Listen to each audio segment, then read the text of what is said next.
Welcome to the August budget review, which I already knew wasn't going to be very pretty because I spent a little bit of money, as you guys already know, but I'm okay with it. Before we get into it though, it is September 6th today as of filming, and I'm already angry about student loans once again. I know I've been trying to stay excited, be reinvigorated for debt paydown, which I am, don't get me wrong, but damn.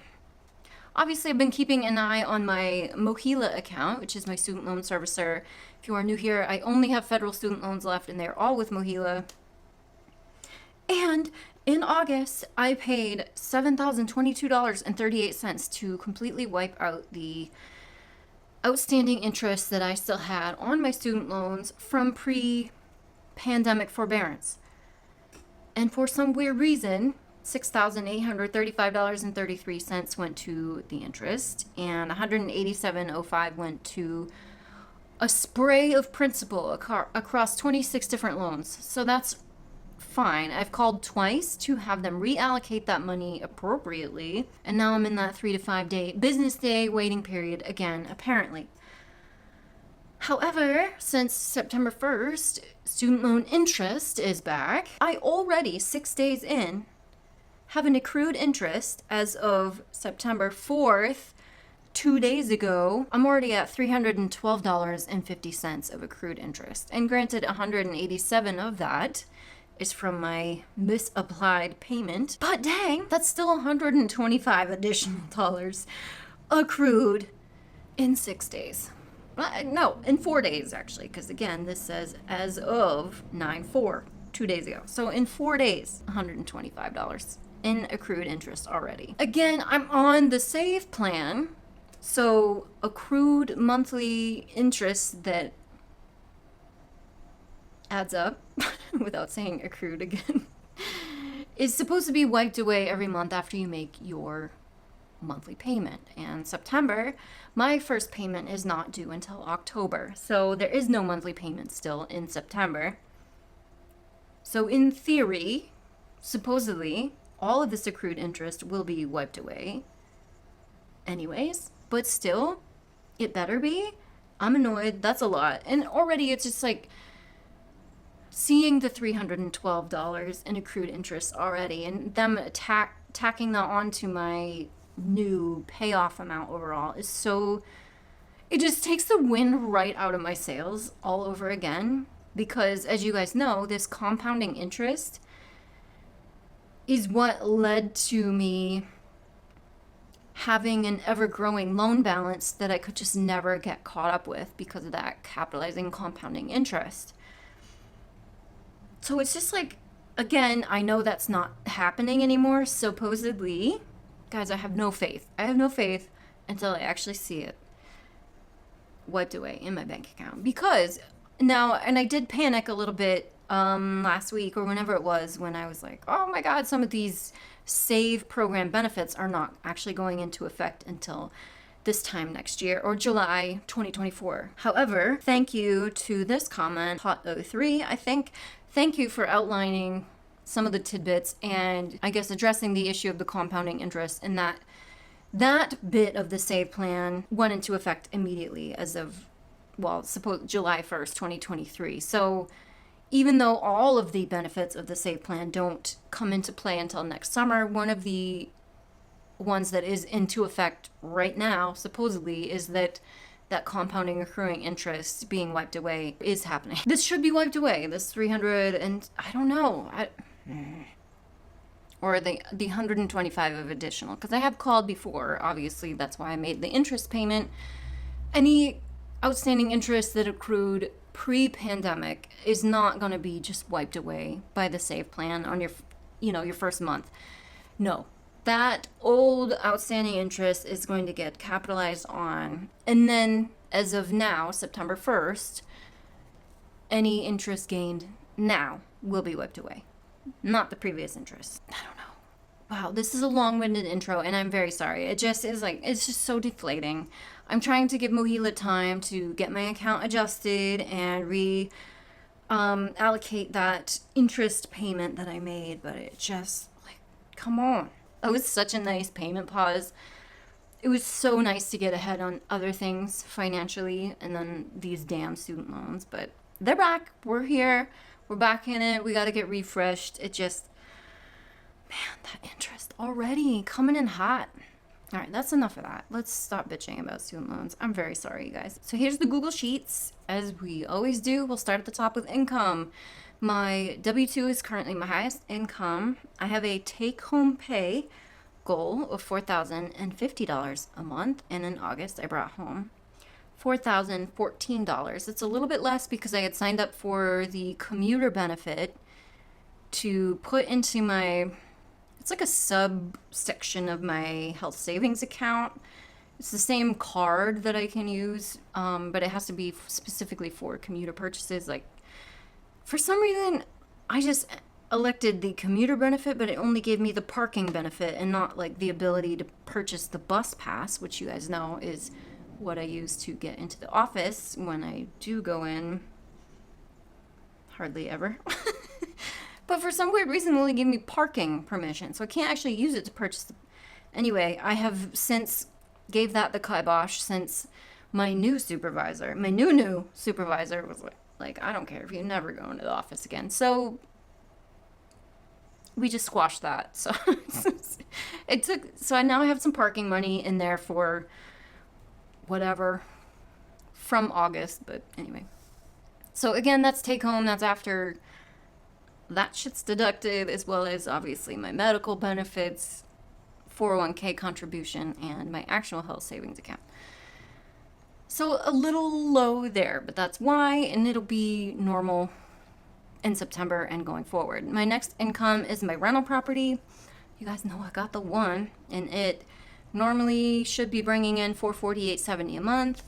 August it brought in $448.70, which I'm not going to give you the breakdown of that. I've done that a million times. YouTube, I just have a goal of meeting the $100 payout threshold. I actually made $107.54. Support, I have a $0 goal for that because I have zero expectation, but you guys are lovely.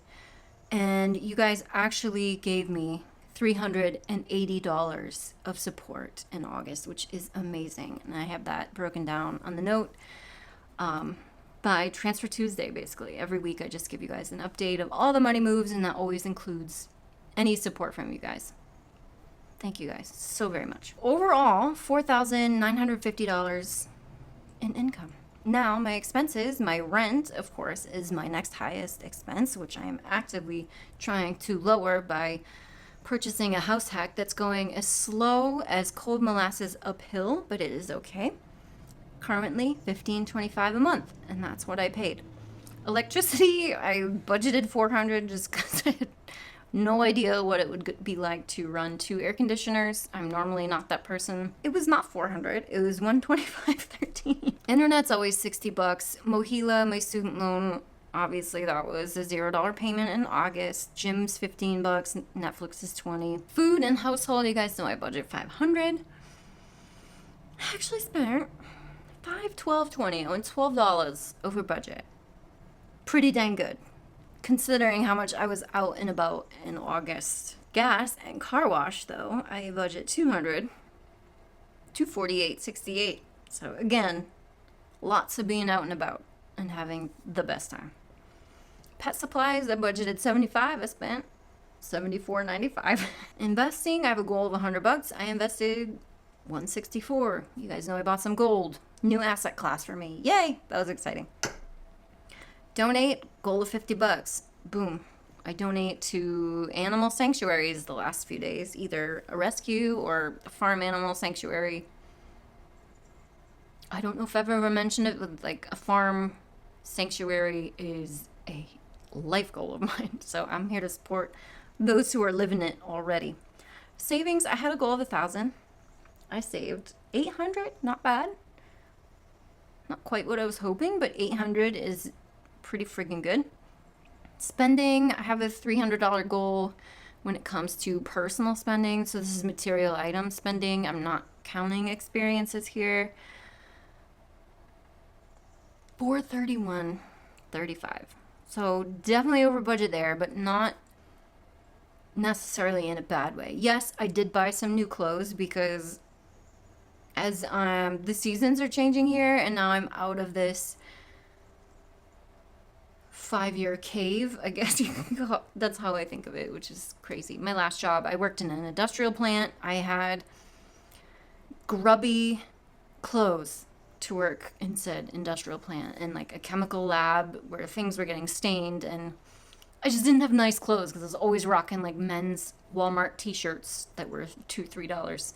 I still rock them, don't get me wrong, but when you're trying to go out and about, that's not exactly what you want to be wearing. So I did buy some clothes, but also $80 of that was supplements, $30 in toll passes just because I have been driving quite a bit, $84 for a haircut, which I'm not going to complain about because I didn't mean to offend any hairdressers ever that one time.